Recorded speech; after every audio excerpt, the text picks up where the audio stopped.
can count. Good for you. And you can count on me waiting for you in the parking lot. But why, some say the move. Why choose Is good.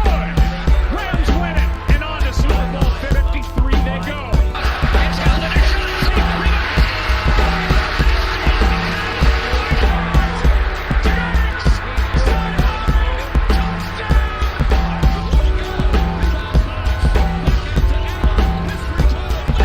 There's something in your face.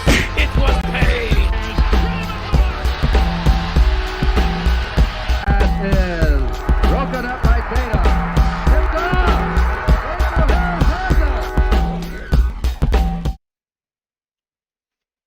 What's up?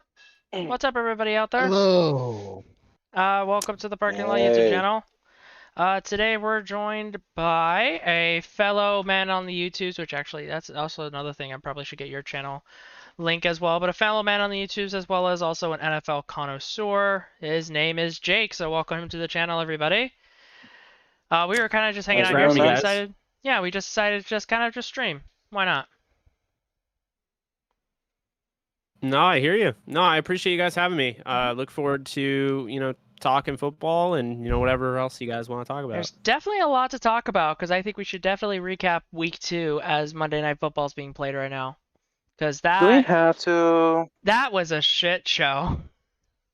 Do we have to Well, talk I mean, about like, we week don't have to two? cover week 2 because there's definitely other stuff to cover.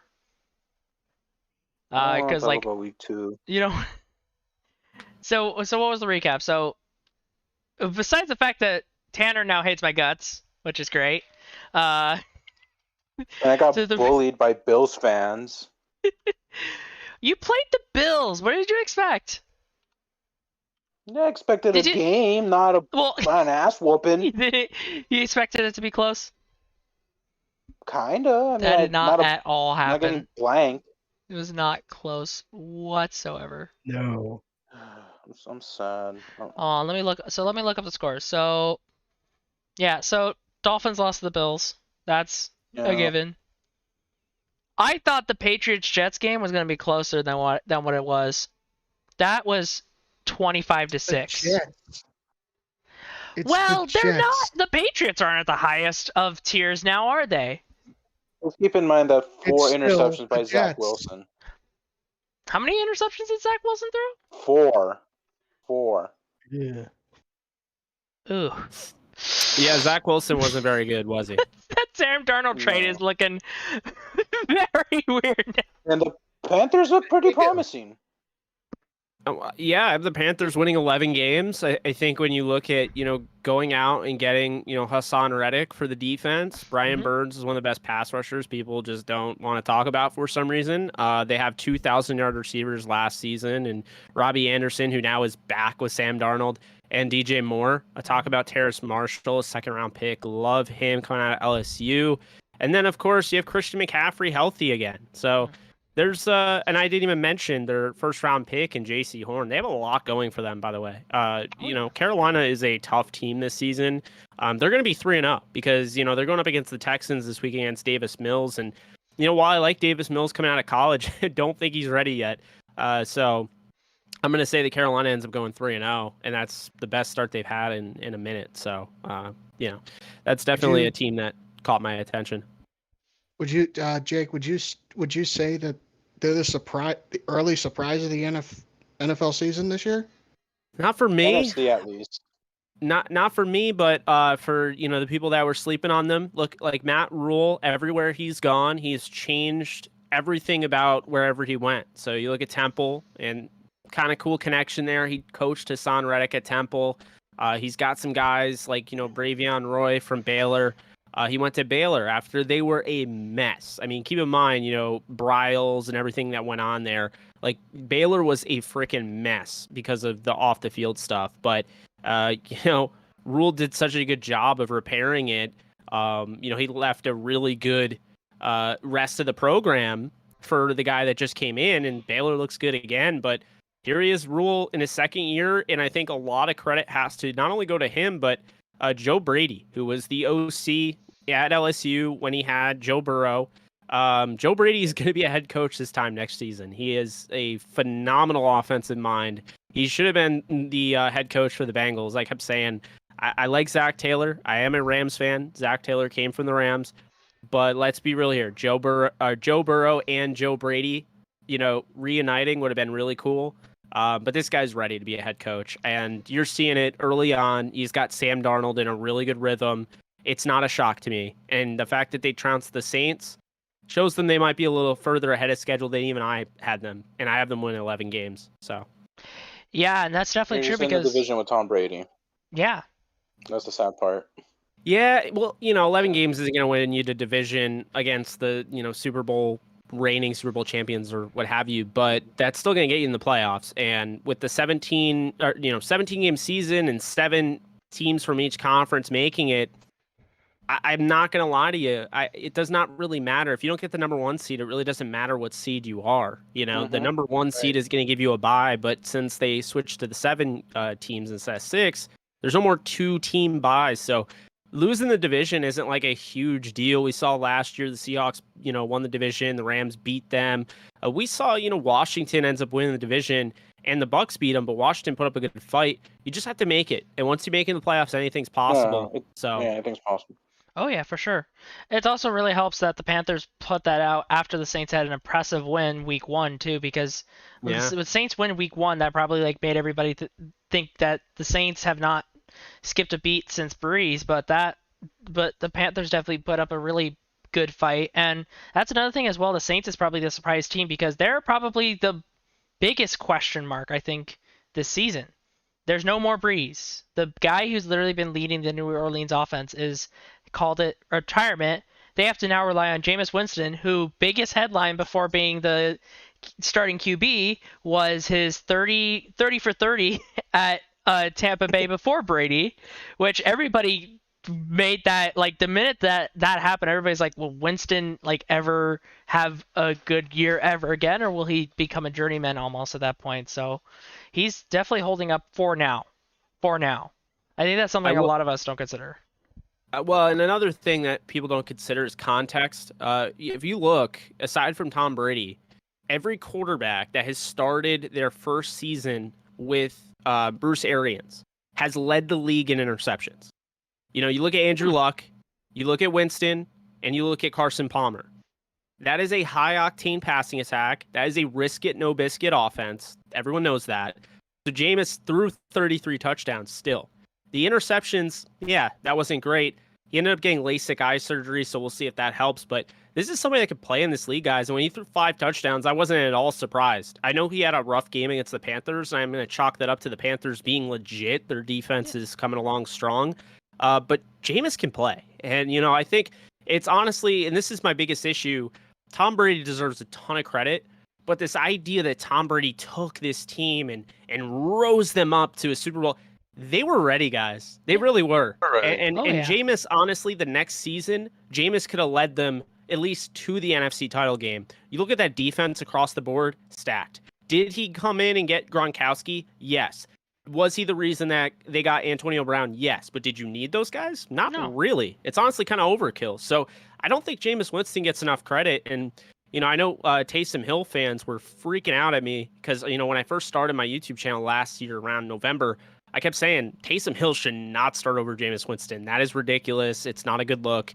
And then they'll come back and be like, well, Taysom Hill won and all of that. I'm like, yeah, but he played Kendall Hinton, so not even a starting quarterback. He was a wide receiver. He played an emergency fourth string quarterback in Denver, and he barely won that. I mean, obviously they pulled away at the end and made it look like not even close. But it's like you went up against Kendall Hinton. It's like everyone wants to, give Taysom Hill props. This guy is fun to watch. I mean, he's, he would have been great in the Leatherhead era, but he's not a quarterback. He's not a starting quarterback. So, I think Jameis Winston just gets a lot of crap because, of course, this is the crab legs guy. This is the 30 for 30 guy. But when you look at it, I mean, hey, I know he struggled this week, but Jameis is in for a good year. And just keep this in mind. He's throwing to Juwan Johnson right now as his number 1 guy, who is a former wide receiver, UDFA out of Oregon, that they've transferred into a tight end because of all the injuries. Marquez Callaway, who was a monster in preseason, who I love, hasn't really done anything. So it's all very interesting to me that Jameis is still able to, he threw 5 touchdowns last week. This week he struggled. We'll see how he bounces back. But I mean, the whole no Brees thing, Brees was kind of gone for the last 2 years. I mean, I know he still shows you, over the last 2 years, he shows you some flashes. Okay, it's Brees, but the arm strength wasn't there. Jameis has the arm strength. I think he's gotten a little bit more mobile this year. Maybe it's just me, but he's got the best pass-catching running back. And, I mean, he has a chance to be the best pass-catching running back of all time in Alvin Kamara. I think he's going to be fine. And then, we'll see what ends up happening with Michael Thomas. But I also think the Saints might be smart to go out and make a trade, too, to get a wide receiver. Because, if Marquez Callaway doesn't get going in week 3, you have a serious problem there. And Jameis is really just not throwing too much of anything out there. Lil Jordan Humphrey led the team in receiving last week. Yeah, that's for sure. So, but So I pose this question now, kind of just going off topic now. Yeah.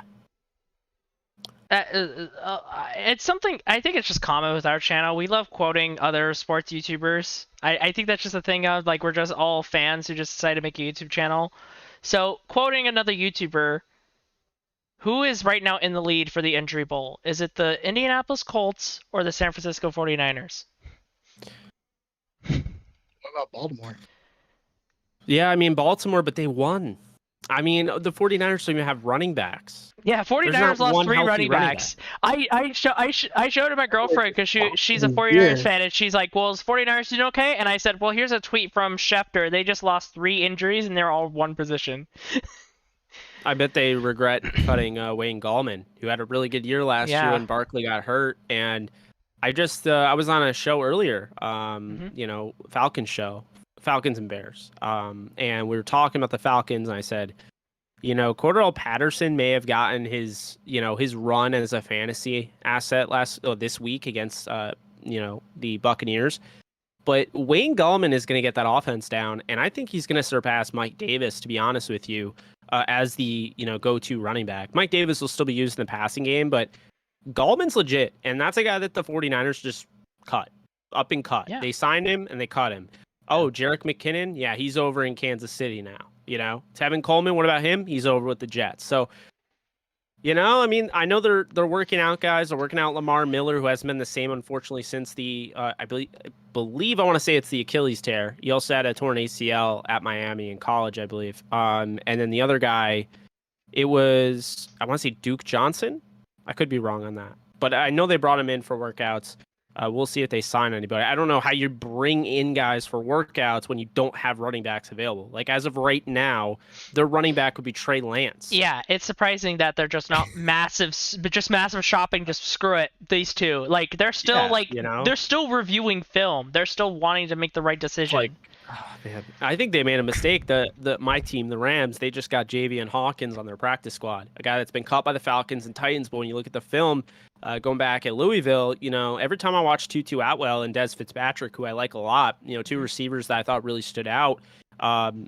The guy number 10, the running back, kept making plays, and that was Javian Hawkins. Whether it was in the passing game, whether it was running the football, north and south, getting the boundary, that speed, the agility. But the thing I like the most about Hawkins is, he can really hold his own as a pass protector, and I think that's definitely important. That'll keep you on the field no matter how young of a running back you are. You want to see that. And so that's a big thing there. Javian Hawkins is somebody I think the 49ers absolutely missed out on.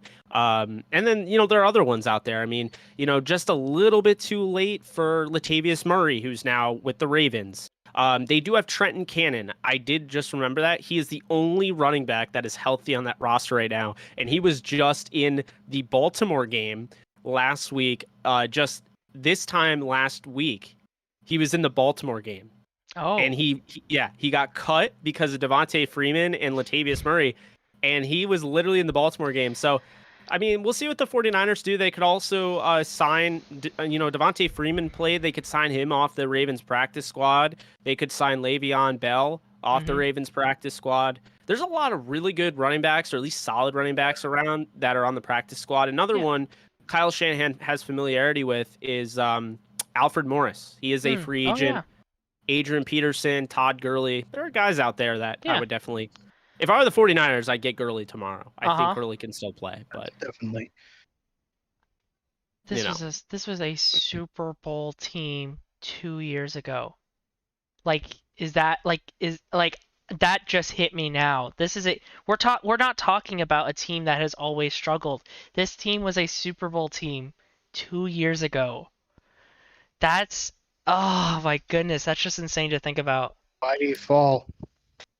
But I mean, I that's mean, the NFL for you. they're 2-0. You know, They're 2-0. and- So yeah, we're not talking like that's like another thing. Like they're not losing, but it's also Yeah. not pretty. well, Like here's the thing, we're gonna like find out Steelers, pretty the quickly how good Steelers they were are. undefeated all of last season, and if people saw through it, like they knew that it wasn't pretty wins. It's kind of like that situation.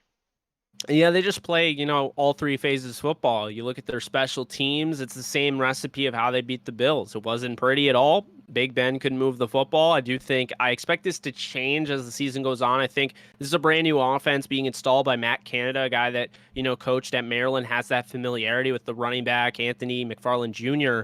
But when you look, they have a lot of weapons. They have Deontay Johnson, who may or may not be seriously hurt. They have Chase Claypool. They have James Washington. Of course, they have Juju Smith-Schuster. Not only that, Eric Ebron, he had 11 touchdowns, I believe, going back to when he was with Indy. The hope is, he could be that. But if not, they spent a second rounder on Pat Freiermuth, and they have who I believe is going to be Rookie of the Year offensively, Najee Harris. We saw him finally get in the end zone, have a pretty nice game against the Raiders. They lost that game, but how much was that the Steelers playing poorly and being injured, and how much was that the Raiders playing well?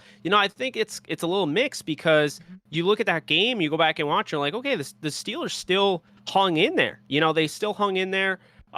They were without Devin Bush, who is, huge for their linebacker group.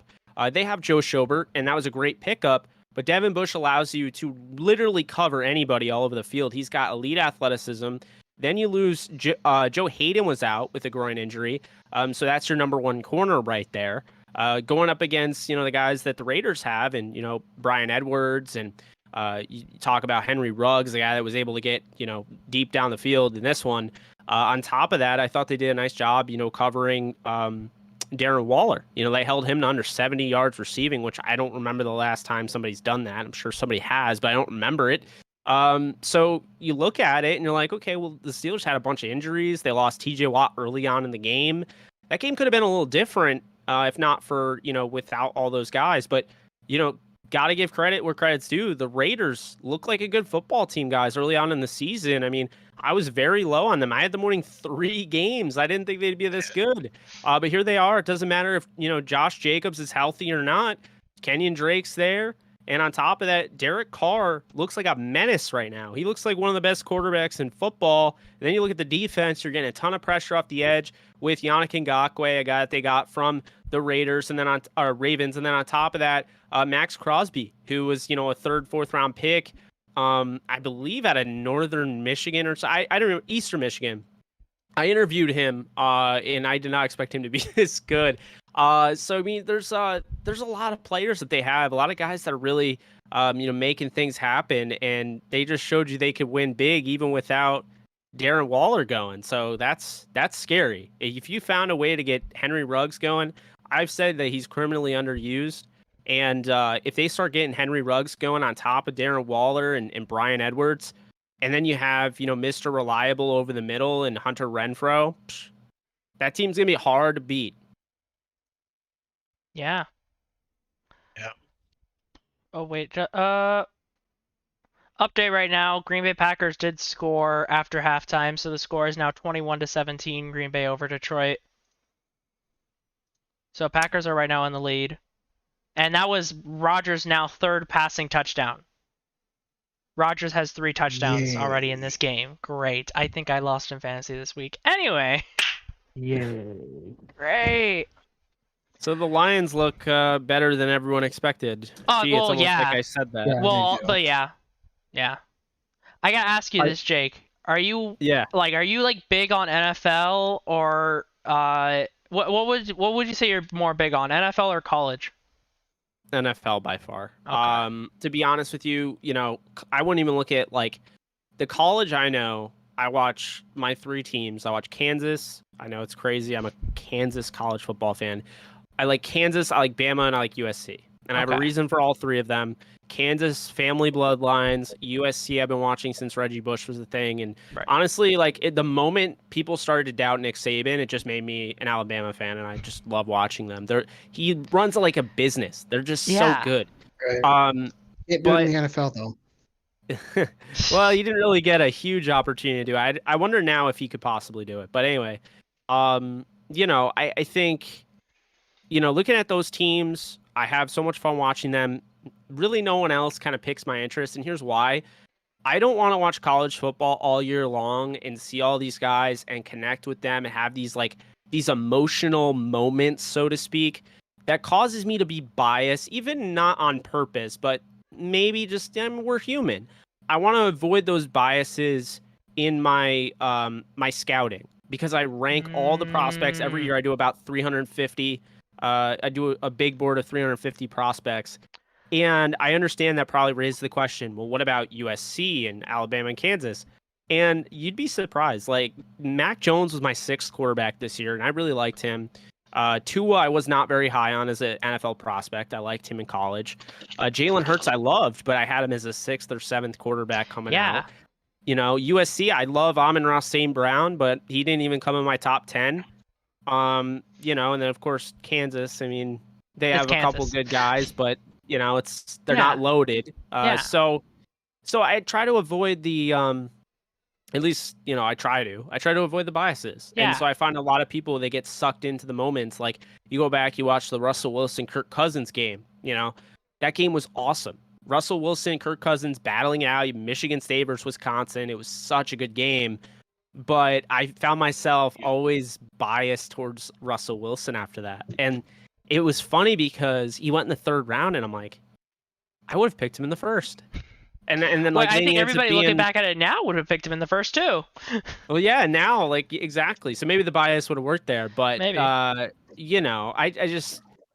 like doing it the way I do it, waiting at the end of the year, watching the tape, and be like, okay, Patrick Mahomes is better than everyone else, and people are going to realize that. Yeah. And the boomer bust idea, like I was like one of the first people on Patrick Mahomes. I went on ESPN radio. Someone asked me, hey, who is the best quarterback in this? Trubisky, Kaiser, Watson. I was like, Patrick Mahomes. Like, have you seen this guy play at Texas Tech? He's just a monster, and it's just, that's the thing. And like with Lamar Jackson, for instance, a lot of people, like last night watching him play, I felt confident in I'm going to wait. I'm not going to get sucked into the moments during college football. I'm going to, individually scout them. I really liked Baker Mayfield. I really liked Sam Darnold. Sam Darnold was my guy at USC, and he came in as QB2 for me. But Lamar Jackson was just a no-brainer. I thought he'd be an MVP. I was like, he's not Michael Vick. He's going to be better, and I think people need to stop, trying to pigeonhole these guys into these certain roles. I mean, yeah, he's a running quarterback, but if you look, the biggest issue he has is that he can't throw on the run. Michael Vick was amazing at throwing on the run. Lamar Jackson, the common misconception is that he was just a running quarterback and he would just throw on the run. But really, when you go back, you watch the film at Louisville, this is somebody that was a pocket passer, and he was a damn good pocket passer. Right. And then when he got chased out of the pocket, his accuracy dipped. So it's all this, these narratives out there that Lamar Jackson's a running back, all that. No, he's just really good at playing quarterback and is the best running quarterback we've seen since Vic. And to be honest with you, he's probably better than Vic already. And Vic's not a Hall of Famer either. Keep that in mind. So that shouldn't be crazy. Lamar Jackson, he's on a crazy trajectory right now. I know people want him to win a Super Bowl first before we start talking about that, but he just got a monkey off his back. Do not sleep on the fact that, he really beaten Patrick Mahomes last night head to head was big. Yeah. And the Ravens are going to rally around that. Mark my words on that. It does not matter that they lost Gus. Does not matter that they lost JK. Does not matter that they lost Marcus. They've lost all sorts of guys. Okay. They're continuing to play well. Did you see Anthony Averett? I'm not trying to let my Alabama bias go crazy, but this guy can play. We knew it. Late round pick. Totally slept on. He made the biggest play of the game against the Raiders. They somehow still lost that game, picking off, Derek Carr at the end of the game. And then This game, made a huge stop. No one talks about on 3rd down to Tyreek Hill. He shut him down. And that's the thing is guys need to step up. This is the next man up league. And, as soon as a Marcus Peters goes down, you need to make sure the next Marcus Peters steps in there or somebody that's close to him. And Everett's been great. They have one of the best corners in all of football. And, Marlon Humphrey does not get enough credit. I saw Deshaun Elliott went down. I'm a little worried about that for them. But all in all, though, the Ravens they're interesting. And beating the Chiefs, and I honestly, I'll be real with you guys, I don't really like the Chiefs defense. I like Steve Spagnuolo. He was a Rams head coach. I always felt like he got the raw deal there. But I don't like the Chiefs defense. I don't think they're getting any better. I think they're complacent. I think this is probably a wake-up call. And if they don't, wake up when they receive this call, the Chiefs might not be the number 1 seed this year. Just remember I said that.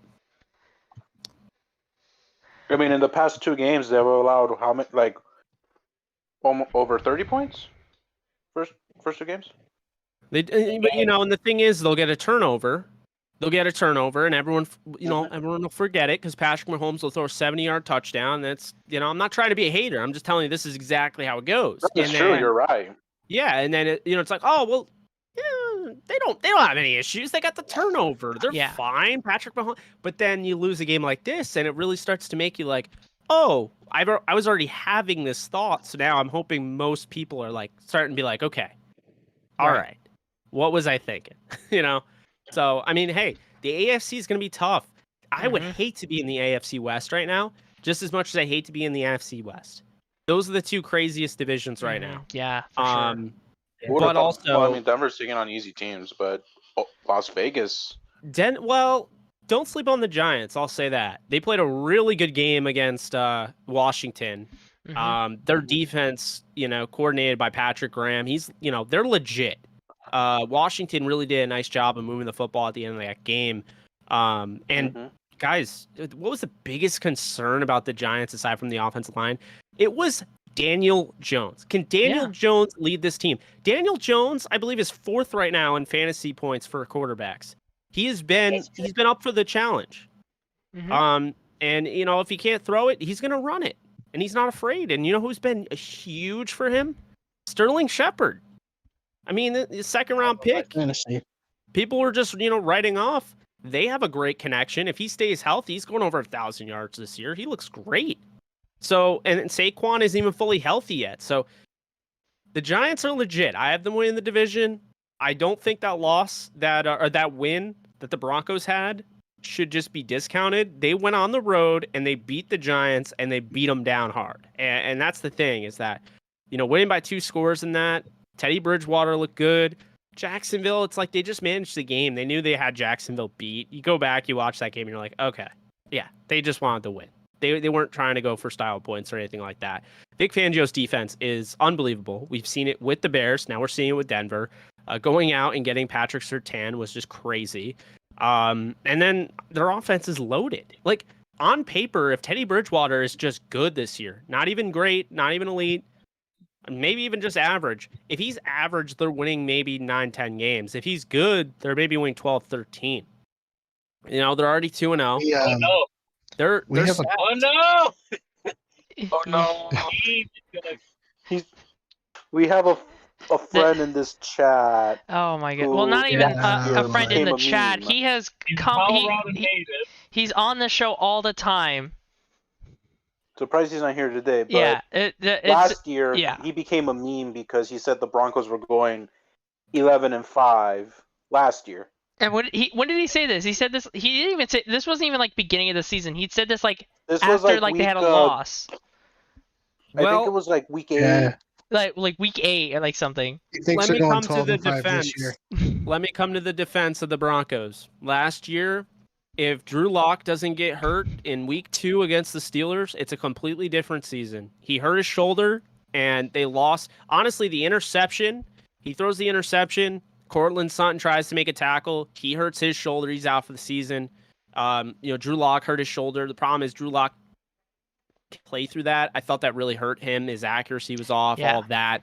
Not having your number one receiver and having a hurt shoulder is not good. It's not conducive to winning football. So on top of that, you don't have Von Miller. This year you have Von Miller. This year you have Cortland Sutton. And this year you have a healthy quarterback that, as much as I really like Drew Lock, I understand why the Broncos went with Teddy Bridgewater. This is somebody that doesn't really want to go for that deep ball that Drew Lock would be willing to do into double coverage. He's going to take what the defense gives him. But on top of that, keep this in mind, he did have 2,000-yard receivers last year that he threw to. So this is somebody that could still play. And I'll be honest with you, the Panthers we were talking about earlier, they could be doing what they're doing right now with Bridgewater. The issue with the Panthers last year is that Christian McCaffrey got hurt. And we could talk about Mike Davis all we want, but we're really just being nice about it. Mike Davis wasn't that great. He was a good replacement. But Christian McCaffrey, you're talking about a guy that just had, 189 yards of total offense the week before, and then this week he has another huge game. It's like he's constantly, not only in the run game, but the passing game, he's so vital to their offense, and he's what makes them go. And not having him the majority of the game, it's almost really unfair to hold Teddy Bridgewater responsible for that. And he also got hurt as well. So now he's with Denver, and they have a great offensive line. I mean, from top to bottom, and so I'm thinking the Broncos, I had them around 7-10, 8-9, but I've seen them now 2-0, and they look good. And Teddy Bridgewater looks good. And, they're barely using, in my opinion, Javonte Williams. He's only going to get better over time. Melvin Gordon can still run the football. But the offensive line, though, you look at the offensive line, you're like, okay, who do they have there? Well, you have Dalton Reisner, who I love. He's one of the best guards in football. You have, I know they drafted the kid from D3, but he's not starting, of course. It's Lloyd Cushenberry. They have Calvin Anderson, my guy there. They have all sorts of, guys all over that offensive line, and they're coached by Mike Munchak, who's one of the best offensive line coaches in the league. The Steelers still regret losing him. And they have not been the same since they lost him. So, guys, the Broncos if they continue to win, I won't be surprised. It's going to be a dogfight in that division, 100%. Right. For sure. Especially with the Chiefs looking mortal. Yeah. The problem with the Chiefs is they can only make big plays. They don't know how to go short passing game. Well, they did that last night with they got everyone involved except for Tyreek. You look at man marked out of the building. Well, you look at what's his name? I can't even talk. Pringle, Byron Pringle, Demarcus Robinson. Kelsey, they were just dumping it off to. The dude's running it for 50 yards. Right. The question for me is, do they roll with Clyde Edwards-Helaire or, what happens there? Because, I think that's a legitimate question. Are they going to roll with him? Sure. Are they going to go with, Darrell Williams? Or are they going to trade? I just said on another show that, I wouldn't be surprised if they went out and got Rashad Penny. I'm not at all a fan of his, but, it would be similar to what the Rams did with Sony Michel. Rashad Penny, former first-round pick, probably would be best. He's lost that job pretty easily to Chris Carson. Probably be best for him to, find a change of scenery. Just like Sony Michel lost the job to Damian Harris. And then, of course, you saw, the ability of Ramondre Stevenson. You're like, okay, yeah, he's gone. Rashad Penny would make a lot of sense, I think, for them. And there's other guys out there, but Rashad Penny, and I would say James Conner. If Arizona realizes, hey, look, we love Chase Edmonds, and we really didn't need to pay, James Conner.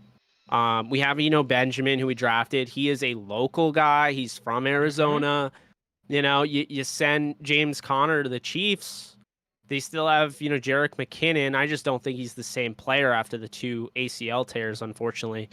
But there's options out there. You could sign Adrian Peterson. You could sign Bell off a practice squad, like you had him last year. Doubt it would happen because of what he said about Andy Reid.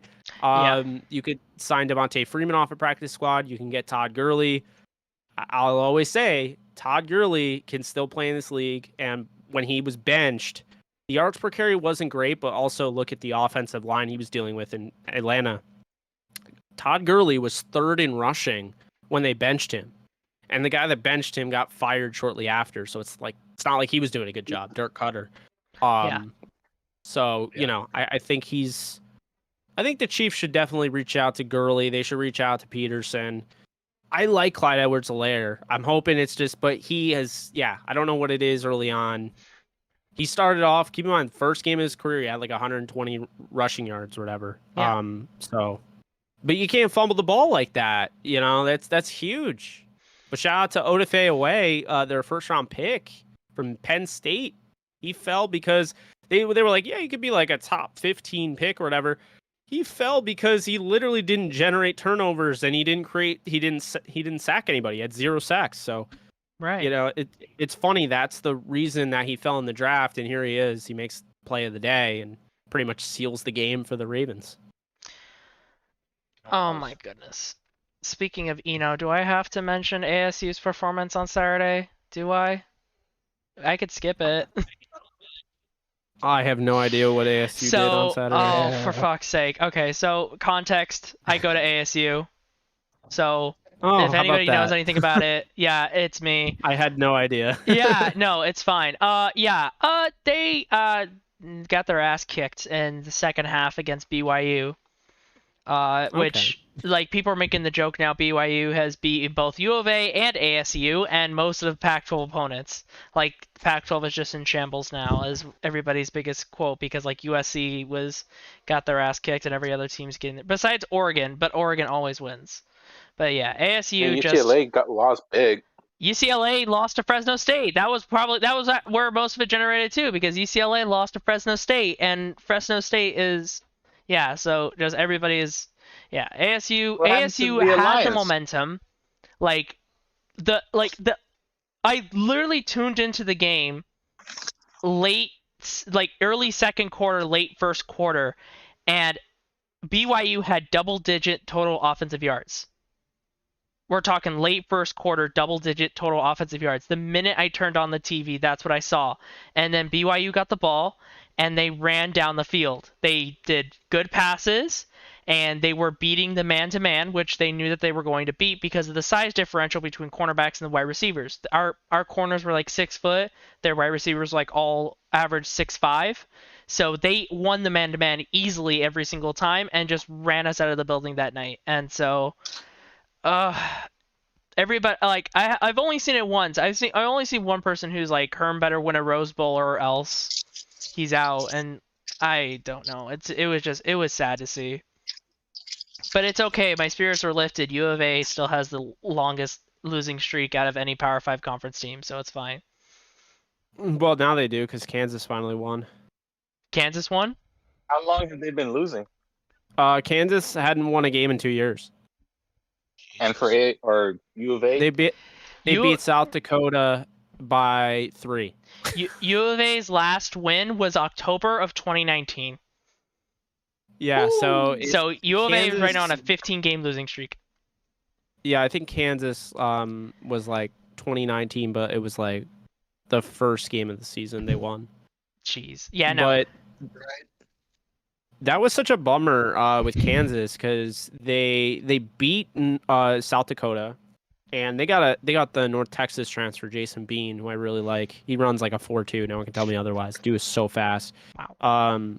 But they beat South Dakota, and it wasn't really impressive. But I'm like, okay, that's cool. Leipold is over from Buffalo. He's the new head coach. You saw what he did with Buffalo, so you're like, okay, Then they play, I forget the guy's name, but they play Coastal Carolina, and they did well against Coastal Carolina. Coastal Carolina pulled away at the end, but that game they had a shot.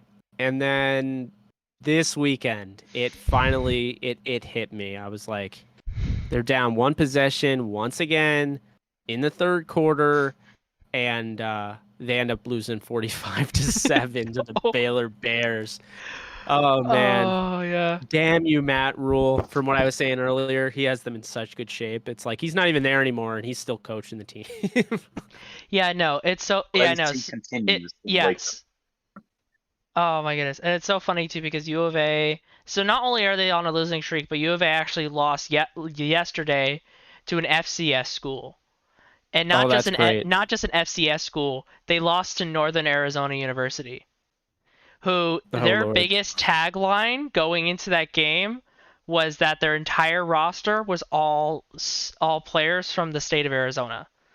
Like all they were Wow. boasting was they Oh, had so they have a recruit in-state. 45-man in-state roster, and because ASU was supposed to play NAU in 2020 before the pandemic hit. We were supposed to play them in 2020, and I was like, all right, I want to see this. I'd never heard NAU having a roster, so I looked this up, and like there was that, and also their football stadium shares with basketball. They legit just like take the floor, put it on top of the football field, put like a mat on top of it so they don't ruin the turf, and their basketball team plays in the stadium. So they It's pull a Syracuse. it's so Yeah, Syracuse. it's so freaky. I looked at it, I was like, that doesn't look right. It's the same thing of like if you guys remember the old photos of when the Detroit Pistons, I forgot what stadium they played in, but The Silver Dome. was it when the Detroit Pistons played in the Silverdome and like you saw the bleachers, but if you go past the bleachers it's all open area, but it's just closed off by like tarp. Like that Yeah. that's basically at the The Spurs The did Spurs it. did the same yeah, that's thing. basically there at their stadium. the, It's all just like Alamodome. closed off by tarp because they just put the basketball court on top of the football field, and oh my god, it was so crazy. But U of A, they scored at the very last minute. Like there was, I think like a minute 30 left on the clock. They scored and they're only down by 2. If they scored the 2-point conversion, they tied the game. And they just did a slant, both wide receivers going for slants. They do the toss, and it's low, so the wide receiver had to dive to get it, and it hits the ground before the receiver can even catch it. Wow. So they lose by 2. Dead ball. But it doesn't matter. Yeah, Oh. and yeah. So Frank, speaking of Arizona, We're getting into. Shit. Yeah, go I ahead. mean, I don't know Go if ahead. Jake likes. Well, let me ask you this, Jake. Since the Cardinals are in the same division as the Rams, what did you think of the Rams-Vikings game Sunday? Well, I Wide thought right Vikings. Kyler right, Murray. Or Cardinals-Vikings. Right. Yeah, I thought All right. Kyler Murray, looked really good. I mean, he did throw 2 interceptions. That's a team that the turnovers are concerning. I know they looked really good so far, but they also let the Vikings back in it. I'm not really sure what the Vikings are. They lose an overtime game to the Bengals, who then lose to the Bears with I love Justin Fields, but I don't even know what quarterback I don't think either quarterback threw 100 yards in that game. And then, Arizona almost beats the Vikings, but the Vikings should have won probably. So it's really Yeah, they should odd. have. They should have. Yeah, the kicker. The Vikings should have won that game. Yeah, really. Right. But at the Yes, same time, yes, they it's like should how have. do you come back and then blow the lead like that? I don't know. That's true. Vikings magic. That's how. I personally, Zimmer's 0-2. He's a defensive-minded coach. His defense hasn't been good since he took over for the most part. And the offense carries them, and they still lose all the time because of their defense. So I don't know why he's still the head coach. I don't get it. I think this this is is his last last year. Make So you're the lying. playoffs. I think he's He's just gonna- well he's gonna go. respected by the older football minds, but I mean he doesn't You're right. he doesn't at We have a all lot of those impress here. me. He's never impressed me really. Right. And especially in a So you're sport telling me where the Yeah. one year they almost go to the Super Bowl with Case Keenum. His first thought was, U of H. we need to go get Kirk Cousins. Like, why? Case Keenum just led you to the playoffs. You One just Oh, game no. away from Like, hosting the you- Super Bowl. you had Sam Bradford, you had Case Keenum, and you had Teddy Bridgewater, and you let them all go. And not only that, you had Kyle Sloter in preseason just ripping everyone to shreds, and you cut him. So you bring in Kirk Cousins, you pay $30 million guaranteed each year for a guy that's never Yep. won on primetime, and the furthest he's gotten in the playoffs is what, the divisional Missed round? the No, he hasn't average. even gotten in the divisional round. And I don't hate Kirk Cousins. I'm just telling you the facts. Yeah, he Yeah. did. He got to the divisional round once. Okay, once. So yeah, I mean that's kind of. Yeah, I don't it's- understand Oh my god. the affinity for like Mike Zimmer. Like I too love average coaches. Like bring me back Jeff Fisher, screw Sean McVay, right? Like, Oh boy, 7-9. It's definitely weird though, because like if you look at well, actually no, I'd take that back. No, I'd take that back now. I just Yeah. I don't get the love for him, but I mean I don't know him personally, so it's not like I have anything against him. But I don't know. There's coaches that do a good job and they get fired, and I'm over here like, but Zimmer though, like it's like I don't know. I mean I just think John Fox is more accomplished and he doesn't even have a job, so. I got another one for you, Jake. Are you a big guy on fantasy football? Yeah, I'm pretty big. I guess with fantasy football, what it comes down to is that I win every year at least one league. I play in a lot. Mhm. I'm not a fantasy expert, but I'm aspiring to get better in the fantasy realm. I think I can. I gotta ask you this: with the knowledge you know, Yeah. like with the Mhm. knowledge you know, with the 2 weeks that we played, what is right now your diamond in the rough? Like one player. Just like one player that just like nobody, like you don't see on many rosters that is just putting up a crap ton of points. Granted, we are 2 weeks in, but That's a good So question. there's a whole lot. and while he's of thinking time that, that's going to lead on to my thing. Again, ASU. Brandon Ayuk, can you please return to the 49ers team? They would love to have you back because I don't think you're there right Yes! now. Please, He's not I there. have this man in Hey, Ayuk's fantasy. not there, bro. It's not his fault. It's Kyle Shanahan's convoluted way of using. Oh yeah, by the way, Brandon Ayuk, we're gonna spend the first round on you, but He needs wait a to get minute, we have better. Trent Sherfield, so let's go and use him. Like, Ayuk was a weird first rounder when he got drafted. I definitely sat there excited, but then I'm also like, really? 49ers? They need a wide receiver? All right. I guess so. Yeah, He's going to definitely be playing backup, but I guess so. I mean, I'm sitting here with Kirk. I'm sitting here with George Kittle, who's my guy. I love George Kittle. I interviewed him early on when I first started being a content creator, and I'm just sitting here like I have George Kittle on like all my dynasty teams, and he gets me 4 points because Jimmy is just. Jimmy D doesn't drop it off. He is unreal. I mean, he really is. Like, I don't understand the big deal about him. I loved him coming out of the draft. He went to the same school as Tony Romo. I thought that was cool. Second round pick. I thought he would be the nice replacement to Tom Brady. That never happened. Mm-hmm. He goes to the 49ers, and I'm like, he's okay. He's the reason you didn't win a Super Average. Bowl, by the way, Niners. Like, 100%, he's the reason. Just like Jared Goff is the reason the Rams didn't win that Super Bowl. Yeah. I think they're very similar. I would take Goff over Jimmy Garoppolo, but I think they're very similar Because quarterbacks. younger. Yeah, I mean, Goff is younger. He's more durable. Yeah. I mean, they're like the same player. I mean, they both stare down the barrel of a shotgun. They're like, they'll just sit there and they'll be like, pump fake it at the same guy. Like, that's not fooling anybody. If you throw to the guy you pump fake to, That but- doesn't do anything. They're the No, one and read. literally- They just get their one read and that's it. yeah, I call them check down Charlies. Like Andy Dalton, he's a check down Charlie. But Who is You now know, injured. Yeah. it's I not feel good. for him. I really do. I've never liked Andy Dalton. I always found him kind of annoying, and I felt like he held back guys that, with the Bengals. I might be way too hard on him, but I always did. But I actually felt for him, going up against the team that just said, yeah, we don't want to pay you anymore. We're done with you.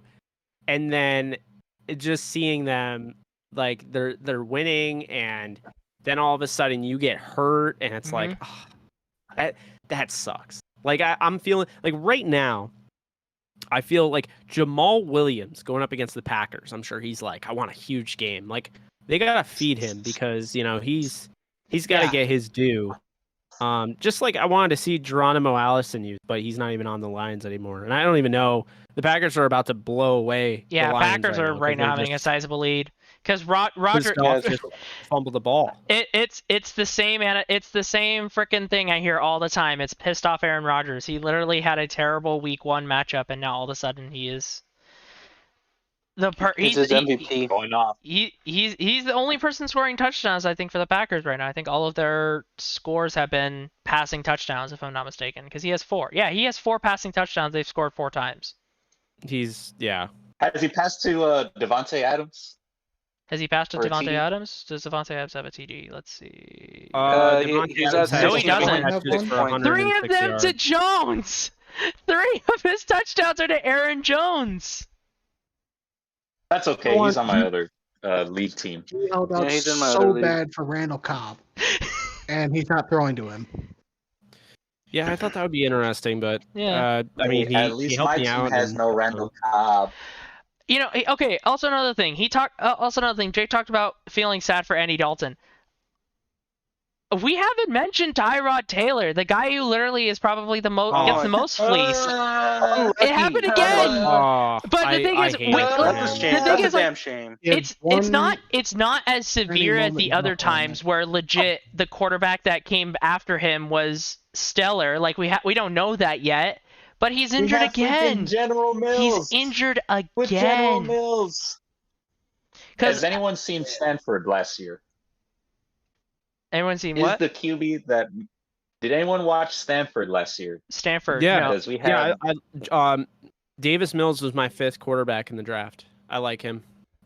He's not ready. He's not ready for a Thursday night football game against the Panthers, who we were just talking about. And I already told by insiders that they're still not going to bring up Watson. Watson's still not going to come back, even with Tyrod Taylor injured. Watson's still not going to touch the He is field. gone for the rest of the year. However, he's going to end up in Miami. We want the farm. We want the farm, Chris. We want the farm. Fuck it, take it. After yesterday, take it. He's going to end up in after Miami. yesterday- Oh yeah, you're like me.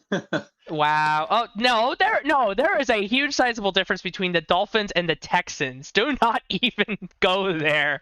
He's going to end up in What team Miami. has- I'm pretty convinced. Probably. Which then Tua is now going to flop around. You know what they should do? The Vikings should try a trade for him. I don't know how you'd make it work, but I think honestly, I think it's actually funny. I think all three of us who are on this show a lot who don't cheer for the Houston Texans, I think all 3 of us were like, hey, we're gonna make this, and this for Deshaun Watson. I know Chris had made a trade request for Deshaun Watson. I know Joey was legit sitting there on his hands and knees praying that Denver got Deshaun Watson. Or no, it was Deshaun and both Aaron. He was also praying for Rodgers too. He was praying for Rodgers He's too. also praying for Rodgers.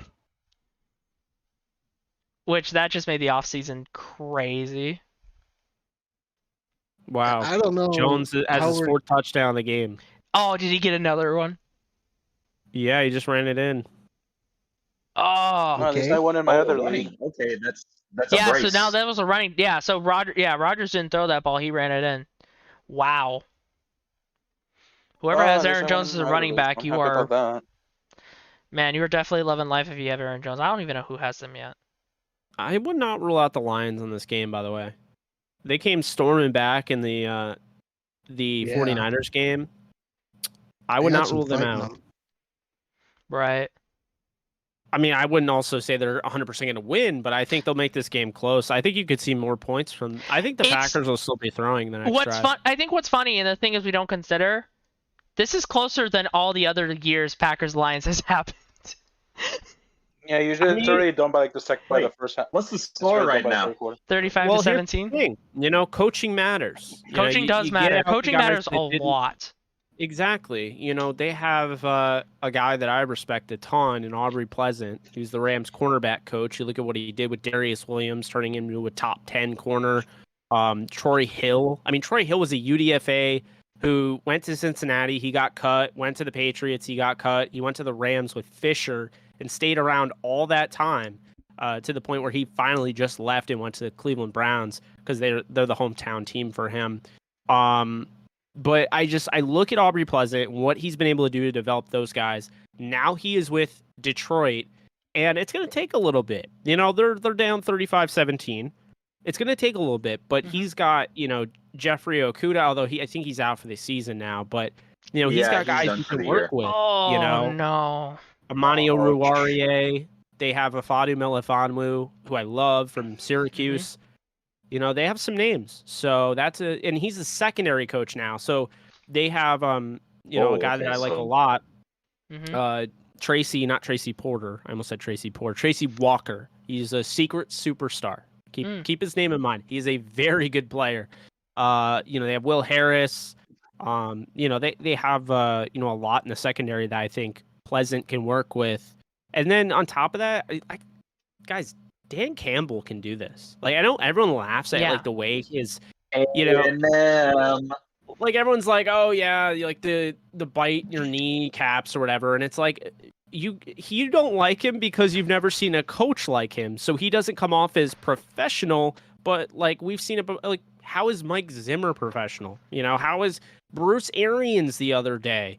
You know, was just cursing at the half. And they're up by like 3 touchdowns, and he's like, "Oh, we need to have more execution." I'm like, "More execution? Well, funny actually execute the other team." Well, funny enough, that's a lot of things people say about Nick Saban. A lot of people make that point of Nick Saban executing a team, Notre Dame. Yeah, I mean, you know, I just people say about Nick Saban, he'll be up by like 30, and he'll still be yelling at his defensive line for missing a block.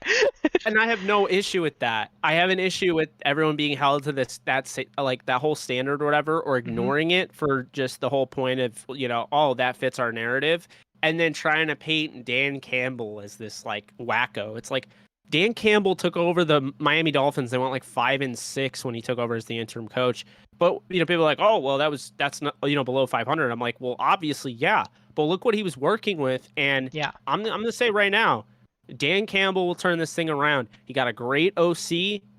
People are like, oh, well, he wasn't good as a head coach, you know, with the Chargers. Okay. Go back and look at Anthony Lynn's track record with the Cowboys, with the Bills. There's a reason why they had Sammy Watkins and Robert Woods, and people didn't even know who Robert Woods was or how good he could be until he went to the Rams. They were the #1 run offense in the league because that's the thing. You know, Anthony Lynn is going to get that run game going, and it's going to help Jared Goff. Yeah, and that offensive line, with that, you know? Yeah. I just think people are sleeping on the Lions. I think they're sleeping on Dan Campbell. You know, he just doesn't look the part. Dude, I don't care. I don't care if he looks the part. Sean McVay, too young. I told you all. Yeah, you were that. wrong. Oh, I hated hearing that. Sean McVay's too young. Really? There's now an age difference in NFL coaching? Since when did age become a requirement? Well, it's the idiots that were like, oh, Mike Tomlin. Well, we know why you don't like Mike Tomlin. You just don't want to say it. But when he ends up winning a Super Bowl, you can shut that mouth of yours. And sure enough, a lot of people started to shut their mouths. But, you know, Mike Tomlin was the youngest. Thankfully, right? Mike Tomlin was the youngest head coach in football at one point, and he went out there, won a Super Bowl. I find it really funny. It's like this.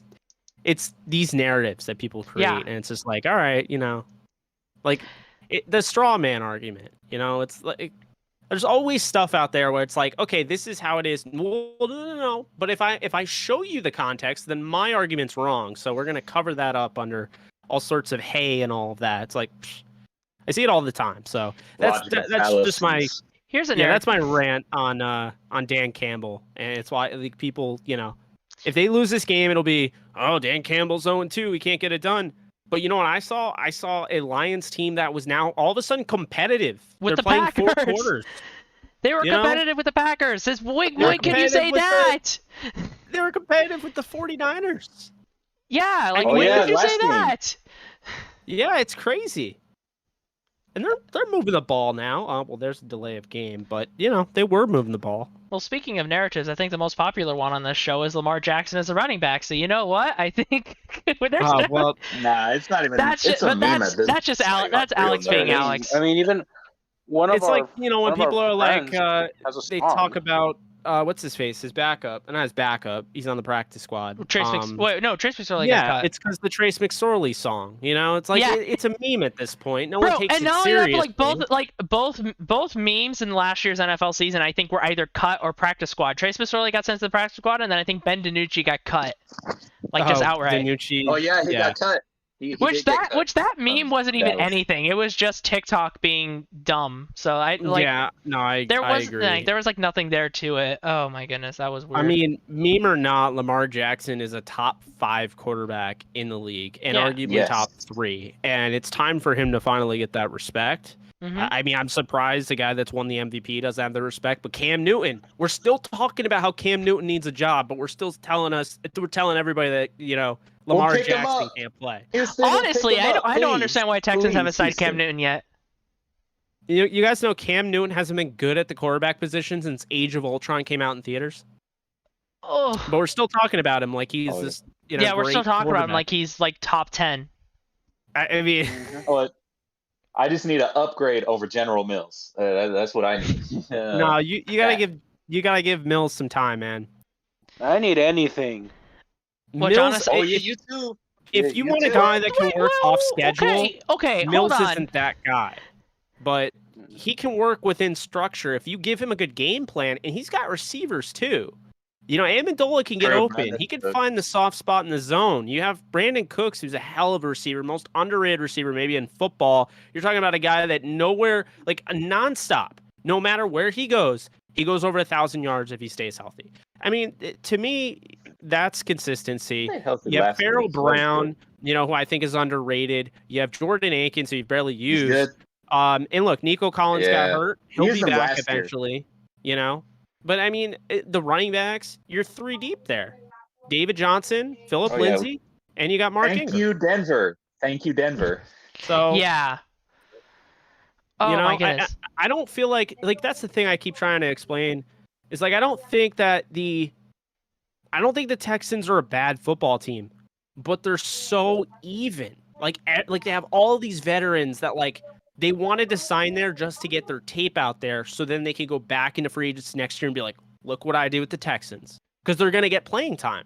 Yeah. The Yes, problem yes. is you can't have a bunch of Christian Kirksies at every single position. If you're on that tier, that's like, okay, you're competitive, but you're not going to win those games because at the end of the day, the worst team and the best team really is decided between 4 or 5 plays. And when you talk about the best and like really good teams, those are decided by 2 to 3 plays. So think about that. The difference in talent doesn't have to be that much. You can have a bunch of really like good football players, but at the end of the day, you know, if you're going up against, say, the Rams, who's got Aaron Donald and Jalen Ramsey, and you have a bunch of Christian Kirksies all over the place, like, Kirksey's a good football player, but Kirksey's not a superstar. So if you have his, you know, tier It's level... gonna be hard to get the separation. Exactly. If you have his tier level at wide receiver, that comes out to be a good receiver, but not a, you know, an explosive guy. Obviously, that point is defeated because I think Brandon Cooks is above that, but that's my point is pretty much across the board, the Texans don't have a bunch of Brandon Cooks guys. They have a bunch of Christian Kirksey guys. Yeah, exactly. They just had to punt, so that's, I mean, this is game over. Oh, They just God. pretty much threw in Oh the yeah, flag. they had a punt with 9:47 left. Damn. Oh, that's brutal. Okay, one last thing, and then we'll wrap it up. Sounds good. Taunting. Dumb. Hey, Lamar did not get called. I'm super thankful for that. He did not Okay, get called. somebody actually Thank you. did a compilation of all the taunting calls in week 2, and I saw all of the reasons called, and I was thinking to myself, really? Like, they It's got bad. called? It's bad. It's really bad. And the funny thing is we ruining knew the it was game. like we knew it was bad the minute it was announced it was a point of emphasis. They didn't even make calls yet. We already knew this was terrible. The officiating is already getting involved in games way too much. They're ruining football games. Look, they're ruining football games by not making the right call. They did not make it last night, you know, with the Chiefs and Ravens game. I mean, that wasn't even, you know, you're talking about taunting. That wasn't even taunting. Essentially, what ended up happening is that you know, I think they got the guy from the Giants. They got Zeitler, Kevin Zeitler. He's blocking, and he gets pushed. So he's downfield. He's blocking a guy downfield 1 yard. He's not going to go past that. Oh, because once he ends yeah, up in the end zone. Yes, once he ends up in the end zone, it is a illegal man downfield rule. So he knew this, and the guy pushes him in the end zone. The referee's like, Oh, he's and I'm like, what? ineligible receiver. And yeah, that's what it's like. No, learn the rule. I mean, like, yes, by rule he's downfield, but like, okay, so next time I can just shoot you in the leg and then push you in the end zone, and then by rule, I mean, it's his penalty. No, you can't do that. And then Terry McAuley in the booth is like, that's not in the spirit of the game. That's not in the spirit of the rule. I hate this call, and it's like, yeah. And then, I mean, we're not going to get into the whole thing because, dear God, I'm just going to say this right now. The NFL should just come out with a statement. I don't care how biased this sounds. The NFL should just come out with a statement and say, Aaron Donald is better than everyone by a wide margin. So you can hold him now. It's okay. We're not going to call it. Because Quentin Nelson's great, but Quentin Nelson held Aaron Donald the entire game. Mark Lewinsky held him the entire game. When he went, I mean, there was not a rep. There's at least one hold every play. Yes, exactly. And there's not even there's not a rep I could find going back and watching the film where Julian Davenport didn't hold. And I don't have to tell you that because if you're a Texans fan, then you know. Like, this dude is like, I can't believe the Colts brought him in as like, yeah, this is a guy that we like to start, while Eric Fisher's coming back. Like, I love Chris Ballard to death. That is the most confusing thing I've ever seen out of Chris Ballard. I mean, to bring in Julian Davenport, who is that project player, but he was drafted 3 years ago, so he's still a project? Like, yeah, he was. Why? Like, what? It's like putting together. It's okay. This is what it's like. It's like putting together a puzzle. And the pieces, you can already tell you don't care about the nature of the puzzle. You're just like, this is stupid. It's a vase. Like, who cares? And you continue to put it together anyway. It's like, it's just going to come out to be a vase. Why would you do that? There's like no payoff to it. Mm-hmm. And that's the thing. Is like Julian Davenport, he's not going to pan out. He hasn't panned out in 3 years. What makes you think, oh, well, this is the year, guys. This is the year. Don't worry. Must be the Seattle Seahawks fans getting to them with the whole, oh, this is the year, Trey Flowers. Whatever. Oh, Oh my goodness. oh. Oh my goodness. All right. We're definitely gonna cut it there. I think a lot of us are tired. I think Chris is about to fall asleep there. I don't know what time it is in the East. For it's me, it's 10:46. 10:46. Yeah. Or 46. Yeah. That's also another thing about this show. We're everywhere in the nation, honestly. Yeah. But yeah. East anyway. to west. Yeah, East to Sea west. shining sea. We're just waiting for somebody in Europe, and then we complete the trifecta. If Well, we have there a you go. London team, we'll send Joey on a plane, and we'll leave him in London, and he has to do the show from there. He'll just get a job but out you there. need to have one He'll be a someone in Jaguars fan. Australia or Japan. Just send him on. Oh yeah, you Oh, know what? He'd heck probably no. rather be in Australia or Japan. But anyway. Hey you guys so much for watching. I'm gonna link Jake's channel. Jake's in the description. I'm also gonna link it in the Discord because everybody looks in there more often. So this is a really good conversation. Jake, thank you for taking time out of your day to come on. This is very good to have you here. Thank you guys for reaching out. Thank Yeah. you. I'm glad I course. made that sarcastic but serious post under Dan Clark's Twitter. Yeah. Anyway, hey guys for watching. See y'all later. Bye bye. Later, guys. Next.